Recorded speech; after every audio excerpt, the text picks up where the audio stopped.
कैसा है वो? अब तर्पण भी नहीं दे पाए, तर्पण नहीं दिया, कुछ नहीं बना पाया। क्या तुमने सील अब हो रहा जब 3 परिवार रहे, जहाँ तक कहाँ मर गए थे तब 150 आदमियों का परिवार गया यहाँ से, तब कहाँ मर गए थे आप लोग? तब क्यों नहीं आए गाँव में? क्या आपके गाँव के साथ ये हो रहा कहते?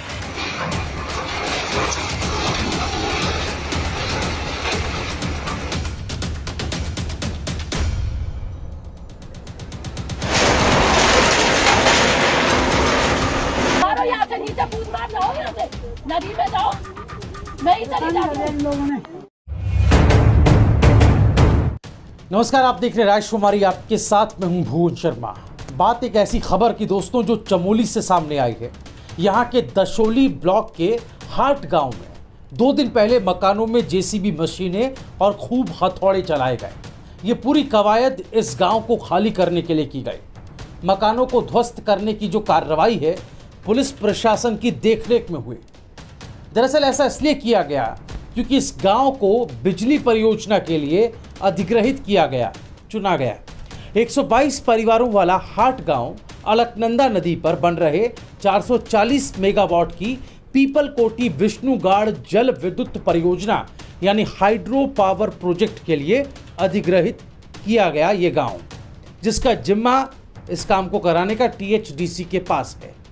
अब बात दरअसल ऐसी है कि हाट गांव के लोगों का ये कहना है कि उन्हें उचित मुआवजा दिए बगैर और उनकी पूरी मांगे माने बिना ही ध्वस्तीकरण की ये कार्रवाई शुरू कर दी गई।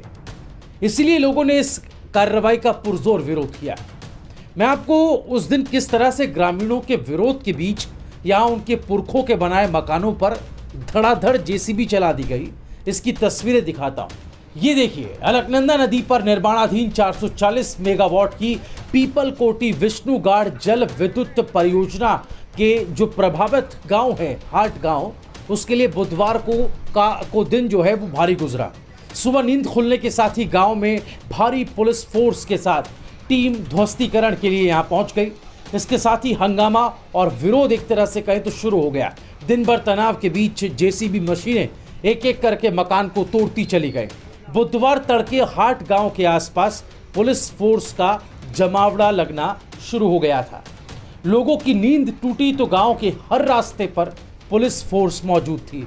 यहां आवाजाही पर पूरी तरह से प्रतिबंध लगा दिया गया था। गांव के जिस हिस्से में ध्वस्तीकरण की कार्रवाई की जानी थी उस तरफ तो गांव के ही दूसरे लोगों को नहीं जाने दिया जा रहा था, जिसका लोगों ने जबरदस्त विरोध किया। उनकी पुलिस प्रशासन और यहां तक कि THDC अफसरों के साथ तीखी बहस भी हुई। दोस्तों, साफ है कि उत्तराखंड में बनने वाली बिजली परियोजनाओं से जल जंगल जमीन तो गई, लेकिन उसके बदले मिला ये सब कुछ। चमोली का हाट गांव जो कि प्रभावित है, वहां मकानों को ध्वस्त करने जब टीम वहां पर पहुंची तो ग्रामीणों ने कंपनी पर वादा खिलाफी का बेहद गंभीर आरोप लगाया। देखिए, इनमें से एक ग्रामीण महिला ने किस तरह NTPC के अधिकारी किस तरह से उसकी जमकर फटकार लगाई। ये वीडियो देखिए। मेरे शादी की पहल वो मैं शादी का सारा जोड़ा हुआ है हमारा। इसको सील करवा दो यार सामने। सील नहीं करोगे? सारा गांव का सामान क्यों नहीं किया तुमने सील? अब हो रहा जब 3 परिवार रहे, जहाँ तक कहाँ मर गए थे तब 150 आदमियों का परिवार गया यहाँ से, तब कहाँ मर गए थे आप लोग? तब क्यों नहीं आए गाँव में? क्या आपके गाँव के साथ ये हो रहा कहते? तब कहाँ मर गए थे तुम लोग? सारा सामान अंदर जाना चाहिए। अगर 2009 के उसमें हमने जाना है तो ये सामान अंदर जाना चाहिए, वो प्रधान आना चाहिए यहाँ पे। हमने ये प्रधान के उसमें नहीं जाएंगे साइड में, जैसे पूरे सब सामानों पे 2009 के प्रधान के मोहर है, हम उसी मोहर पे जाएंगे। नहीं तो नए प्रधान के मोहर में जाएंगे तो हमको सारा नया चाहिए। लेके आओ उनको। बात करें ना, अभी मजिस्ट्रेट जाते हैं, बात करूंगा। क्यों करें हम बात? हमारा कोई घर बार नहीं, हमने बच्चे छोड़ रखे। पागल थोड़ा है, दिन भर आपके पीछे घूमेंगे भूखे प्यासे। नहीं वो नहीं है, पागल वाली बात नहीं है। पागल बना रखा आप लोगों ने। बात नहीं है। हाँ, कह दो क्यों किया ऐसा? इन्फॉर्मेशन क्यों नहीं दी आपने? लाइट काट दी बिजली विभाग वालों के, वो कहाँ है? बिल दे रहे हैं हमको, हम पे कोई एहसान नहीं कर रखा तुमने। लाइट काट दिया ऐसे, ट्रांसफार्मर पे भी आग लगा देंगे हम। जब ऐसे लाइट काटी, जितने जब से हमारा मीटर लगा है तब से आज तक।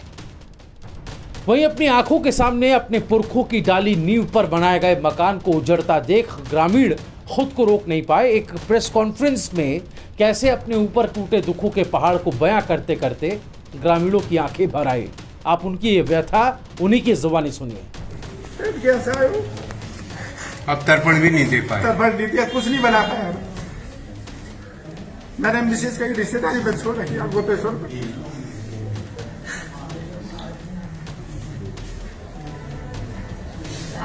आज तक उन्होंने बोला कि उसके बाद हमारा फोन उठाना वो नहीं कर रहे हो, हमारे फोन तक नहीं उठा रहे। मेरी तो 6 गाय भूखी थी कल, जब मुझे खाना दे गए तो 6 गाय भूखी रही मेरे घर पानी। बेटा जो है फौज में है, अकेले में घर में। तो सुना आपने, कोई श्राद्ध तर्पण नहीं कर पाया, किसी की गाड़ी कमाई, गहने जवाहरात, कैश सब कुछ छिन गया। दरअसल इस पूरे मामले पर हाट गांव के जो प्रधान हैं उनका कहना है कि गांव वाले हमेशा कंपनी का सहयोग करते आए हैं, उनके निर्माण कार्यों का सहयोग देते रहे हैं। उन्होंने बताया कि गांव के 90% परिवारों ने विस्थापन पूरा कर लिया, लेकिन कंपनी द्वारा स्वैच्छिक यानी खुद के विस्थापन का विकल्प भी ग्रामीणों को दिया गया था और इसी वजह से यहाँ पर 10% परिवार समझौते के तहत गाँव में ठहरे हुए थे। प्रधान ने यह भी बताया कि ग्रामीणों, विधायक और प्रशासन के बीच बातचीत हुई थी, जिसमें आगामी 3 अक्टूबर तक, आने वाली 3 अक्टूबर तक कुछ समझौतों पर बात हुई थी, लेकिन टीएचडीसी और प्रशासन ने अपने समझौते की समय सीमा को ही साइडलाइन करते हुए बुधवार को हाट गांव पहुंचकर जोर जबरदस्ती करके मकानों को तोड़ने की कार्रवाई शुरू की, आरोप लग रहा है। इस पूरे मामले में पूर्व कैबिनेट मंत्री राजेंद्र सिंह भंडारी ने नाराजगी जताते हुए इस कार्रवाई की घोर निंदा की है। सुनते हैं उनका क्या कहना है। आज दसोली विकासखंड के हाट ग्राम सभा में जिस तरह से टीएचडीसी और शासन प्रशासन द्वारा स्थानीय ग्रामीणों के साथ जोर जबरदस्ती और उत्पीड़न किया जा रहा है, हम इस घटना का घोर विरोध करते हैं और टीएचडीसी को चेतावनी देना चाहते हैं, तत्काल प्रभाव से लोगों के खिलाफ जो कार्रवाई आप करना चाहते हैं, उत्पीड़न की कार्रवाई, उसको तत्काल वापस ले। जमीन हमारा, जंगल हमारे, मकान हमारे, और टीएचडीसी इस तरह से लोगों के साथ उत्पीड़न कर रही है। पहले प्रत्येक परिवार को रोजगार दे, लोगों के मुआवजे पूरे करे, जो लोगों की डिमांड है, जो हक हकूक की डिमांड है, जिसके लिए लोगों का मांग पत्र है, जिसके लिए लोग स्ट्राइक कर रहे हैं, पहले उन मांगों को टीएचडीसी पूरा करे। और इस तरह से शासन की ताकत के बल पे लोगों को डराना चाहते हैं, उनको उत्पीड़न करना चाहते हैं, ये लोकतंत्र है और लोकतंत्र में इसकी कार्रवाई का हम लोग समर्थन नहीं कर सकते हैं। दोस्तों, उधर चुनाव नजदीक आते देख कांग्रेस ने भी इस मुद्दे को तुरंत लपक लिया है और अपनी सियासी रोटी सेकना शुरू कर दिया है।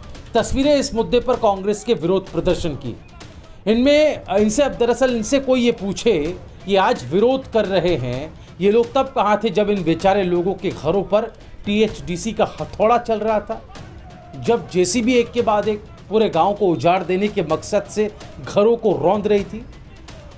बहरहाल ऐसा नहीं है कि टीएचडीसी और प्रशासन के खिलाफ ये नाराजगी, ये वादा खिलाफी के खिलाफ पहली बार इस तरह की आवाज़ लोगों ने उठाई हो। बीते 20 अगस्त को एक ऐसा ही वाकया हुआ था जिसने इस ओर हमारा ध्यान खींचा था। आपको हम तस्वीरें सीधा दिखा देते हैं। अधिकारों के लिए आंदोलन कर रहे हाट गांव के ग्रामीणों, नवयुवक संघ अध्यक्ष सहित 5 लोगों ने अपने ऊपर डीजल डालकर उस वक्त आत्मदाह का प्रयास किया था। दरअसल लंबे समय से टीएचडीसी एचसीसी यानी हाइड्रो पावर प्रोजेक्ट का जो चल रहा है ये काम, उसमें जो प्रभावित ग्रामीण हैं वो अपनी मांग को लेकर कई बार बातचीत कर चुके हैं। प्रशासन के सामने कंपनी के द्वारा जो वादा खिलाफी की जा रही है उसकी कंप्लेंट्स कर चुके हैं, लेकिन लगातार ग्रामीणों की अनदेखी की जा रही है। शासन और कंपनी प्रबंधन की तरफ से ग्रामीणों के साथ संवेदनहीन व्यवहार किया जा रहा है। उनके साथ जो समझौते कंपनी निर्माण के समय हुए थे उन सबको दरकिनार किया जा रहा है। दोस्तों, यही वजह रही है कि ग्रामीणों ने हताश और मजबूर होकर आत्मदाह जैसा कदम भी उठाया है। तो साफ है कि चाहे वो टिहरी बांध के वक्त विस्थापन की बात हो या फिर अलग अलग विद्युत परियोजनाओं को लेकर गांव के गांव खाली कराने की ये कार्रवाई हो, देखा यह गया है कि जब कभी किसी कंपनी के हवाले इस काम को अंजाम देने की जिम्मेदारी दी जाती है, उसके कंधों पर ये जिम्मेदारी दी जाती है, तो उसमें ग्रामीणों को ही तो ग्रामीणों के सरोकारों उसकी संतुष्टि के साथ समझौता कर दिया जाता है। जबकि ऐसे मामलों में शासन का सीधा हस्तक्षेप होना चाहिए, क्योंकि ये वही ग्रामीण है दोस्तों जिन्होंने वोटर के तौर पर ये सरकार चुनी, ताकि ये सरकार उसके सुख दुख में उसके साथ उसकी सुनने के लिए हर समय खड़ी नजर आए। उम्मीद ये करते हैं कि धामी सरकार इस मामले को संजीदगी से लेगी और जो कुछ नुकसान हुआ है या फिर जो भी परेशानी हुई है उसकी जल्द से जल्द क्षतिपूर्ति की जाए, उसको कंपनसेट किया जाए और दोषियों के खिलाफ सख्त से सख्त एक्शन हो। विकास के लिए विस्थापन का दर्द झेलना कोई साधारण बात नहीं है। कोई मुआवजा इस दर्द को कम नहीं कर सकता, इस दर्द को भर नहीं सकता, इस घाव को नहीं भर सकता। दोस्तों, इस पूरे मामले में आपकी राय क्या है, इस कमेंट में आप ज़रूर हमें बताएं। इस पूरे मामले को आप किस तरीके से देखते हैं, किसको आप किस पर दोष आप देना चाहेंगे? इन लोगों के को जो इंसाफ नहीं मिल पा रहा है, ग्रामीणों के हकों की जो आवाज़ है उसको उठाने के लिए हमने ये कोशिश की है। आप इस कोशिश की को आगे बढ़ाना चाहते हैं तो इसे शेयर ज़रूर करें।